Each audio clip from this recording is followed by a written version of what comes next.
Sari berdiri di depan cermin kamar hotel mewah di Jakarta. Gaun pengantin putihnya berkilau di chandeliers, tapi matanya penuh cemki melihat undangan pernikahannya yang tidak pernah dikirim ibunya. Aku tidak bisa, Bu, gumamnya sendirian, membayangkan wajah ibu yang akan hancur jika tahu dirinya dikucilkan hanya karena orientasi seksualnya. Tapi saat itu juga, telepon berdering, pengacara keluarga menelepon, mengabarkan bahwa wasiat ayahnya yang baru saja meninggal telah diubah, meninggalkan seluruh harta warisan untuk Ibu Sari. Membuat pernikahan impiannya dengan calon suami kaya raya tiba-tiba terancam runtuh. Sari merasa dunia berputar. Bagaimana bisa ayahnya, yang selama ini diam-diam mendukung ibunya setelah perceraian mereka, melakukan ini? Wasiat itu menyatakan bahwa warisan hanya akan diberikan jika Sari menerima ibunya sepenuhnya, termasuk pasangannya yang perempuan. Sari ingat betapa ayahnya dulu marah besar ketika ibunya, Ratna, mengaku sebagai lesbian dan meninggalkannya untuk hidup bersama wanita lain bernama Lina. Perceraian itu menyakitkan, meninggalkan Sari kecil dengan luka yang tak pernah sembuh. Kini, di usia 25 tahun, Sari telah membangun hidup baru, lulusan universitas bergengsi, pekerjaan di perusahaan multinasional, dan tunangan bernama Andi, putra pengusaha sukses yang menjanjikan kehidupan mewah. Pernikahan mereka direncanakan di ballroom Hotel Bintang 5 dengan tamu dari kalangan elite Jakarta. Tapi sekarang, semuanya tergantung pada keputusan Sari, mengundang ibunya atau kehilangan warisan yang seharusnya menjadi miliknya. Ratna, di sisi lain, sedang duduk di teras rumah sederhana di pinggiran Bandung. Tangannya memegang secangkir teh hangat yang sudah dingin. Lina, pasangannya selama 15 tahun, duduk di sebelahnya, memijat bahunya dengan lembut. "Kenapa kamu tidak hubungi Sari lagi?" tanya Lina pelan. Ratna menggeleng, matanya memandang jauh ke pegunungan. Dia sudah bilang jelas, "Lin, aku lesbian, aku tidak pantas ada di pernikahannya." Masyarakat akan bicara, keluarga Andi akan kecewa. Ratna ingat betapa sulitnya keluar dari pernikahan konvensional dulu. Di Indonesia, di mana norma agama dan sosial masih kuat, menjadi lesbian berarti menghadapi diskriminasi setiap hari. Teman-teman menjauh, keluarga besar memutus hubungan, bahkan pekerjaannya sebagai guru sekolah terancam. Tapi Lina datang seperti angin segar, memberikan dukungan yang tak pernah Ratna rasakan sebelumnya. Mereka hidup sederhana, tapi penuh cinta. Kini, mendengar kabar tentang wasiat dari mantan suaminya, Ratna merasa campur aduk. Apakah ini bentuk penebusan dosa dari almarhum? Atau justru jebakan yang akan memperburuk hubungannya dengan Sari? Sari berjalan mondar-mandir di kamar hotel, teleponnya berdering lagi. Kali ini dari Andi. "Sayang, ada apa?" "Kamu terdengar gelisah," katanya. Sari ragu sejenak, lalu menceritakan semuanya. Andi diam lama, lalu berkata, "Kita bisa hidup tanpa warisan itu. Tapi kalau kamu undang ibumu, orang-orang akan gosip. Bisnis ayahku bisa terganggu." Kata-kata itu seperti pisau menusuk hati Sari. Dia tahu Andi mencintainya, tapi juga tahu betapa pentingnya citra keluarga bagi Andi. Di Jakarta, di mana elite bisnis saling bergantung, rumor tentang keluarga dengan anggota bisa merusak reputasi. Sari ingat masa kecilnya, ketika teman-teman sekolah mengolok-oloknya karena ibunya Janeh. Itu membuatnya membenci Ratna, menyalahkannya atas segala kesulitan. Tapi deep down, Sari rindu ibunya yang dulu, wanita yang menyanyikan lagu pengantar tidur, yang mengajarinya bersepeda. Apakah dia harus mengorbankan masa depannya demi masa lalu? Malam itu, Sari memutuskan untuk bertemu pengacara. Di kantor hukum di kawasan Sudirman, pengacara itu menjelaskan detail wasiat. "Ayah Anda ingin Anda belajar menerima, Sari. Warisan ini termasuk saham perusahaan, tanah di Bali, dan rekening bank. Total nilainya miliaran rupiah. Sari terkejut. Ayahnya, yang selama ini terlihat netral, ternyata telah merencanakan ini sejak lama. Dia bilang, jangan biarkan Sari ulangi kesalahanku menolak cinta karena norma sosial. Kata-kata itu membuat Sari marah. Bagaimana ayah bisa memaksanya seperti ini? Ini bukan tentang cinta, tapi tentang surreal di masyarakat yang judgmental. Pulang dari sana, Sari menelepon Ratna untuk pertama kalinya dalam setahun. Bu, kita perlu bicara, katanya singkat. Ratna, di ujung telepon, merasa jantungnya berdegup kencang. Apakah ini awal rekonsiliasi, atau justru pertengkaran baru? Lina melihat Ratna setelah telepon itu. Apa katanya? Ratna menghela napas. Dia ingin bertemu. Mungkin karena wasiat. Lina memeluknya. Jangan berharap terlalu tinggi, sayang. Sari masih muda, dia belum paham betapa sulitnya hidup kita. Lina ingat perjuangannya sendiri, dibuang keluarga di Surabaya karena orientasinya, bekerja sebagai desainer relance untuk bertahan. Bersama Ratna, mereka membangun komunitas kecil di Bandung, tapi tetap hati-hati karena ancaman dari kelompok konservatif. Kita harus kuat, kata Lina. Ratna mengangguk, tapi dalam hati, dia takut kehilangan Sari selamanya. Sari tiba di Bandung keesokan harinya, hatinya penuh konflik. Rumah ibunya masih seperti dulu, sederhana, dengan taman kecil penuh bunga. Ratna membuka pintu, matanya berkaca-kaca. Masuklah, nak. Sari duduk di ruang tamu, melihat Lina yang menyapa ramah tapi menjaga jarak. Bu, kenapa ayah lakukan ini? Tanya Sari langsung. Ratna menjelaskan bahwa ayah Sari menyesal atas sikapnya dulu dan ingin memastikan Sari tidak hidup dalam penyesalan. Tapi aku tidak bisa undang ibu ke pernikahanku. Andi dan keluarganya. Sari terhenti melihat Ratna menunduk. Aku mengerti, nak. Tapi apakah itu benar-benar pilihanmu atau tekanan dari luar? Pertanyaan itu membuat Sari diam untuk pertama kalinya. Dia mempertanyakan apakah cintanya pada Andi cukup kuat untuk menghadapi ini semua. Pertemuan itu berakhir dengan ketegangan. Sari pulang ke Jakarta, pikirannya berantakan. Andi menyambutnya dengan pelukan, tapi Sari merasa ada jarak. Kita bisa lawan wasiat itu di pengadilan, kata Andi. Tapi Sari ragu. Apakah dia ingin menjadi seperti itu, melawan kehendak ayahnya demi uang? Malam itu, dia bermimpi tentang masa kecil, ketika Ratna dan ayahnya masih bersama, sebelum semuanya runtuh karena rahasia Ratna. Bangun tidur, Sari merasa ada sesuatu yang berubah di dalam dirinya. Mungkin ini saatnya menghadapi kenyataan. Keesokan paginya, Sari duduk di kai auritnya di Tamrin, memandang lalu lintas Jakarta yang macet. Telepon dari Andi datang lagi. Aku sudah bicara sama ayahku. Dia bilang kalau ibumu datang, investor kami bisa mundur.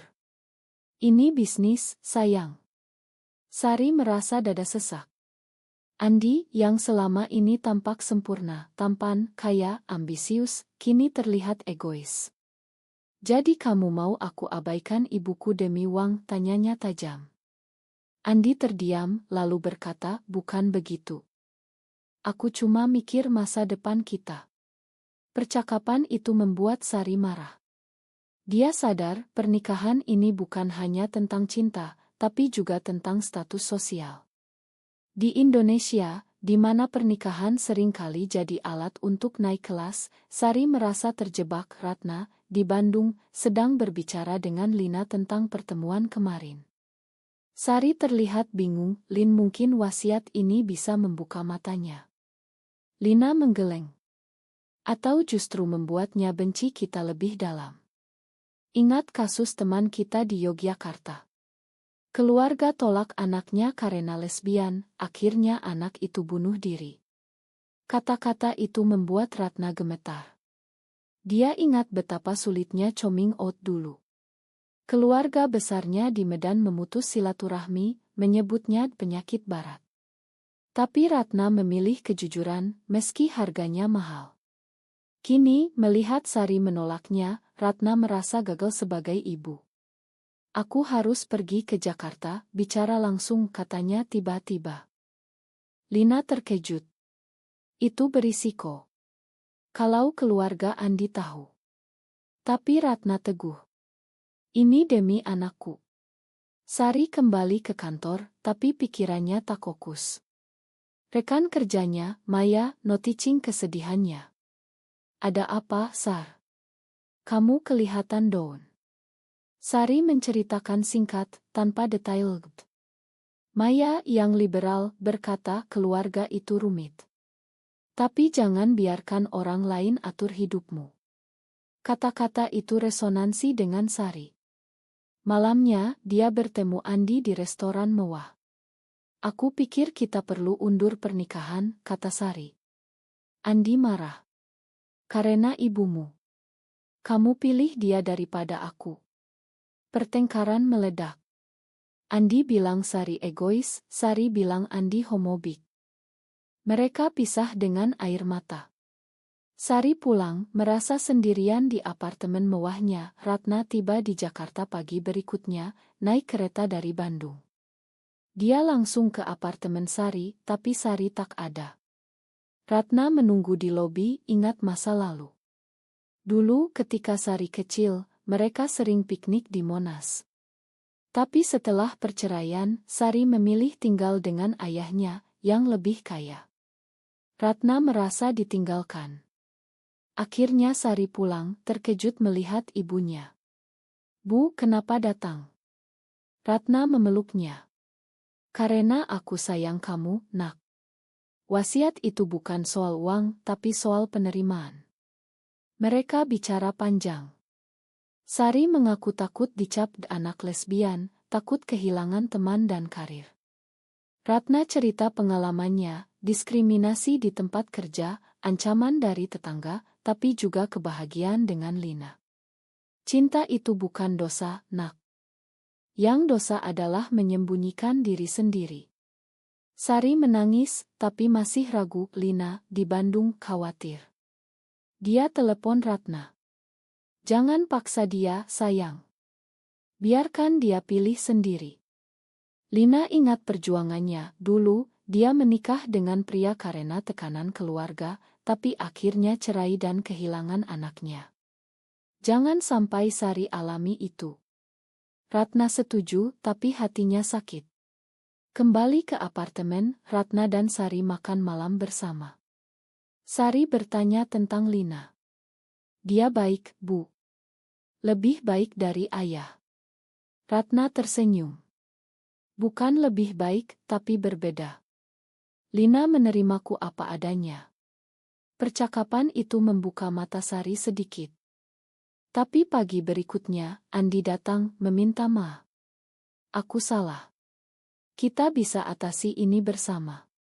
Sari tergoda, tapi melihat Ratna yang akan pulang, dia ragu lagi. Konflik memuncak ketika keluarga Andi tahu. Ibu Andi menelepon Sari. Kami tidak mau keluarga kami tercemar. Putuskan sekarang.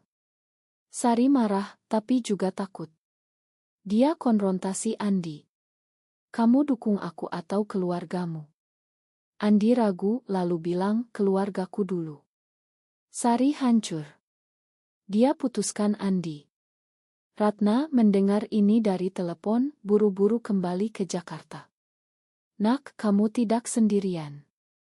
Mereka peluk, tapi Sari merasa kehilangan segalanya, tunangan, warisan jika tak patuh, dan masa depan. Apakah ini harga dari penerimaan? Sari menghabiskan hari-hari berikutnya dalam kesedihan. Teman-temannya mulai gosip. Dengar-dengar Sari batal nikah karena ibunya lesbian. Di kantor, bosnya memandang aneh. Sari merasa terisolasi. Ratna mengajaknya ke komunitas LGBT di Jakarta, tapi Sari tolak. Aku bukan seperti itu, Bu. Ratna sedih. Kamu tidak perlu jadi seperti aku, tapi terima aku.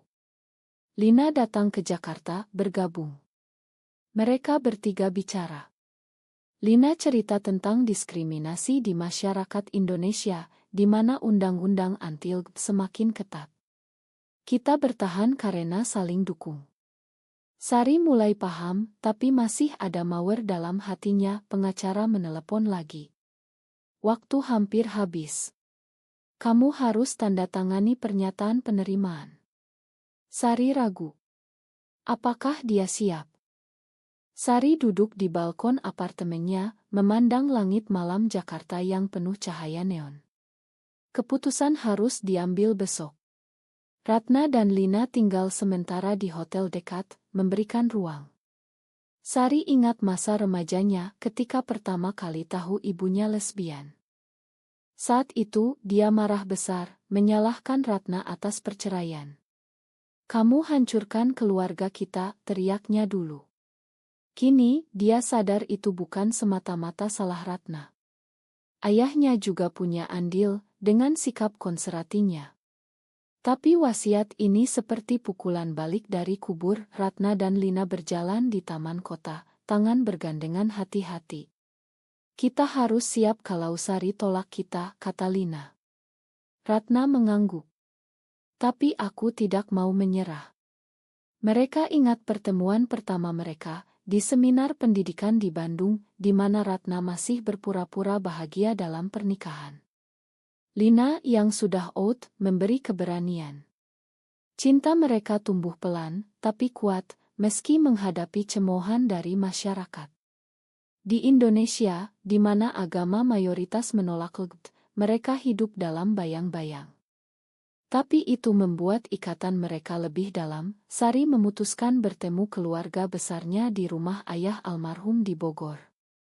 Paman dan bibi berkumpul, membahas wasiat. Ini gila. Ratna tidak pantas dapat warisan, kata paman. Sari diam, mendengar argumen mereka, norma sosial, agama, reputasi keluarga.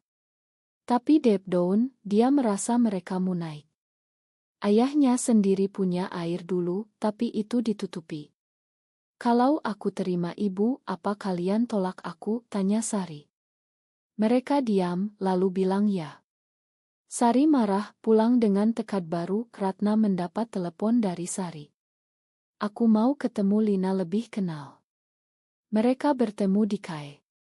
Lina cerita hidupnya, dibuang keluarga, tapi bangkit jadi aktis. Diam-diam, aku tidak minta kamu suka aku, tapi terima bahwa aku buat ibumu bahagia. Sari mengangguk, mulai lihat Lina sebagai manusia, bukan penghancur keluarga. Malam itu, Sari mimpi ayahnya. Pilih cinta, nak, katanya dalam mimpi. Bangun, Sari menangis. Keesokan harinya, Sari ke pengacara. Aku terima. Tapi dengan syarat, warisan dibagi rata. Pengacara setuju. Ratna terkejut saat tahu. Kenapa, nak? Sari jawab, karena aku sadar, uang bukan segalanya. Tapi keluarga ya. Mereka peluk. Tapi kabar ini bocor ke media sosial. Gosip menyebar, putri konglomerat dukung ibu lesbian. Sari kehilangan beberapa teman, tapi dapat dukungan dari yang lain. Lina dan Ratna kembali ke Bandung, tapi sering ke Jakarta. Sari mulai ikut acara komunitas, belajar tentang hak LGBT di Indonesia. Dia sadar betapa sulitnya undang-undang diskriminasi, kekerasan dari kelompok radikal. Tapi itu membuatnya lebih kuat. Andi menelepon, minta balik. Aku salah. Sari tolak. Kamu tidak siap untukku. Dia mulai fokus pada karir dan diri sendiri. Konflik baru muncul ketika keluarga Andi ancam bisnis ayah almarhum. Sari harus lawan di pengadilan. Ratna dukung. Kita hadapi bersama.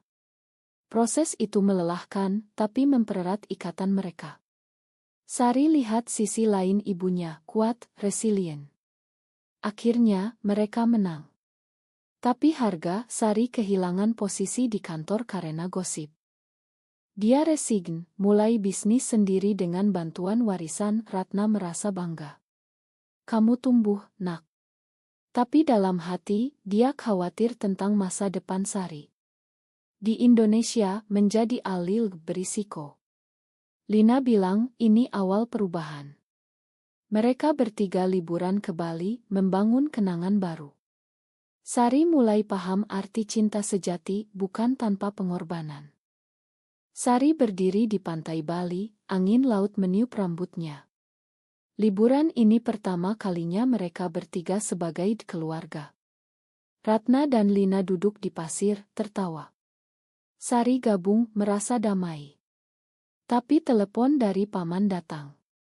Kamu hancurkan nama keluarga. Sari matikan telepon. Dia sadar penerimaan bukan akhir, tapi awal perjuangan. Ratna cerita masa lalunya lebih dalam. Dulu aku coba normal. Nikah dengan ayahmu karena tekanan. Tapi aku menderita. Sari paham sekarang. Makan aku, Bu. Mereka peluk. Lina tambah, masyarakat kita lambat berubah, tapi kita bisa dorong. Kembali ke Jakarta, Sari ikut kampanye hak online anonim. Tapi identitasnya bocor. Ancaman datang, pesan HT, bahkan ancaman isik. Ratna khawatir. Hentikan, nak. Tapi Sari teguh. Ini demi kalian. Konflik memuncak ketika demonstrasi anti-LGBT di Jakarta. Sari ikut counter protes, bertemu aktivis. Ratna dan Lina dukung dari jauh. Tapi kerusuhan terjadi. Sari terluka ringan. Ratna marah. Kamu hampir mati. Mereka bertengkar. Kamu yang mulai dengan wasiat ini, balas Sari. Lina mediasi. Kita semua korban sistem. Mereka rekonsiliasi, tapi luka baru terbentuk. Sari mulai pacaran dengan wanita, tapi rahasia. Namanya Tia, rekan aktivis. Ratna senang, tapi khawatir. Jangan ulangi kesalahanku. Sari paham. Hubungan mereka penuh drama. Tia ingin out, Sari takut. Akhirnya, mereka putus. Sari hancur lagi. Kenapa cinta selalu sakit? Tanya dia pada Ratna. Karena itu nyata, jawab Ratna. Kembali ke rutinitas, Sari bangun bisnis yang inklusi. Sukses, tapi tantangan datang, boikot dari kelompok konservatif. Ratna bantu. Kita lawan. Mereka menang, tapi lelah. Lina sakit, stres. Ratna rawat. Sari lihat pengorbanan mereka. Aku janji lindungi kalian. Tahun berlalu, Sari lebih kuat. Dia bicara di seminar tentang penerimaan. Keluarga bukan darah, tapi pilihan. Ratna bangga. Tapi masa lalu menghantui, Andi nikah lain, gosip terus. Sari abaikan. Sari sekarang 30 tahun, bisnisnya berkembang. Ratna dan Lina pindah ke Jakarta, hidup bersama. Mereka rayakan ulang tahun Sari. Tapi kabar buruk, undang-undang baru anti-LGBT disahkan. Ratna takut. Kita harus hati-hati. Sari marah. Kita lawan. Mereka ikut petisi, risikonya tinggi. Konflik akhir, paman Sari laporkan mereka ke polisi atas propaganda LGBT. Penggerebekan terjadi. Ratna ditangkap sementara. Sari panik, hubungi pengacara. Lina sakit lagi. Sari harus pilih, diam atau lawan. Dia pilih lawan, publikasikan cerita mereka. Media heboh. Dukungan datang, tapi juga HT. Sari kunjungi Ratna di tahanan. Ma, Bu. Ini salahku. Ratna tersenyum. Tidak, ini harga kebebasan. Akhirnya, dengan bantuan aktivis internasional, Ratna bebas. Mereka menang, tapi lelah. Sari renung, apakah semua ini worth it? Mereka pindah ke Bali, hidup tenang. Sari temukan cinta baru, tapi kali ini terbuka. Ratna dan Lina bahagia. Cerita berakhir dengan mereka di pantai, memandang matahari terbenam. Sari bertanya dalam hati, apakah benar bahwa menerima diri sendiri selalu membawa kebahagiaan, atau justru itu adalah ilusi yang mahal harganya.